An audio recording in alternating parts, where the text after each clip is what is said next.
CM news आपल्या बातम्या आपलं चॅनेल।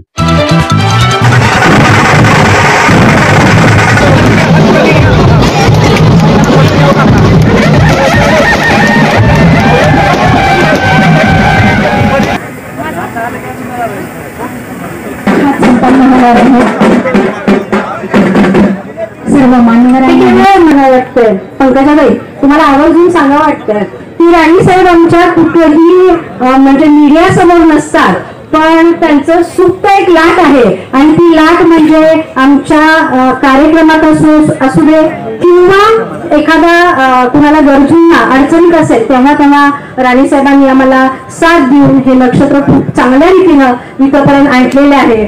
आणि आज या नक्षत्र महोत्सवाचं उद्घाटन झालं असं या निमित्ताने जाहीर करते आणि खूप शुभेच्छा देते या महोत्सवाला, कारण हे जे महोत्सव आहे फार महत्वाचे आहेत। ग्रामीण भागातल्या महिलांना अर्थार्जन करण्याचं कुठलंही साधन नसतं, तेव्हा बचत गटाची चळवळ सुरू झाली आणि बचत गटाच्या माध्यमातून गावामधल्या 10-5 महिला एकत्र येऊन आपली बचत ही कारणी लावत गेल्या आणि ही कारणी लावलेली बचत सरकारी मदत असेल किंवा नक्षत्र सारख्या एखाद्या ग्रुपची मदत असेल त्याच्या माध्यमातून त्यांनी जी केलेली मेहनत आहे, जे श्रम त्यांनी उचललेलं आहे त्याला हे मंच या माध्यमातून मिळतो।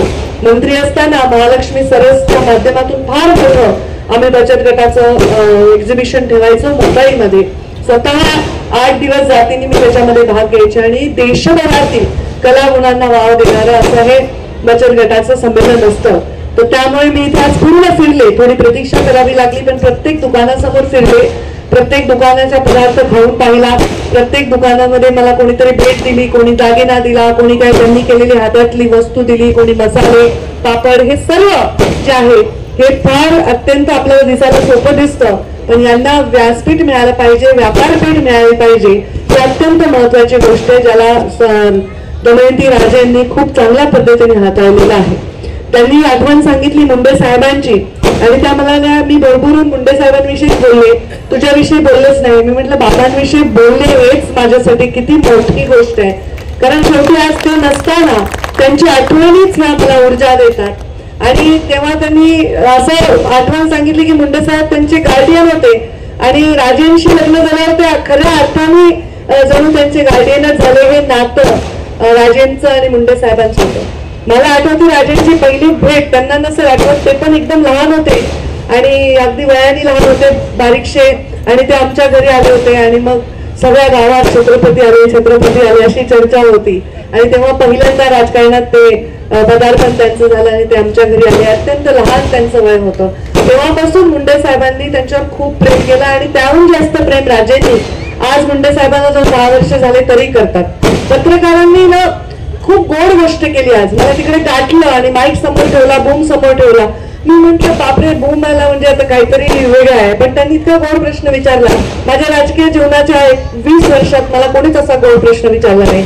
पत्रकारांनी प्रश्न विचारला, ताई साता इकडे येऊन कसं वाटतंय तुम्हाला, माहेरी आलात, किती छान बोललात तुम्ही, खरंच मला माहेरी आल्यासारखं वाटतंय, कारण बाहेरच नाही ना, मी घरात मोठी, राजकारणामध्ये एवढा संघर्ष आणि बाबांच्या जाण्यानंतर एक स्त्री शरीरात जन्म घेऊन पुरुषाचे सगळे सोपस्कार करावे लागणार मी, मला माहेरगी कधीतरी जावं वाटतं ना, मलाही वाटतं की कोणीतरी मला कोणावर तरी आपली जबाबदारी टाकावी, आपण कुणावर तरी अवलंबून असावं।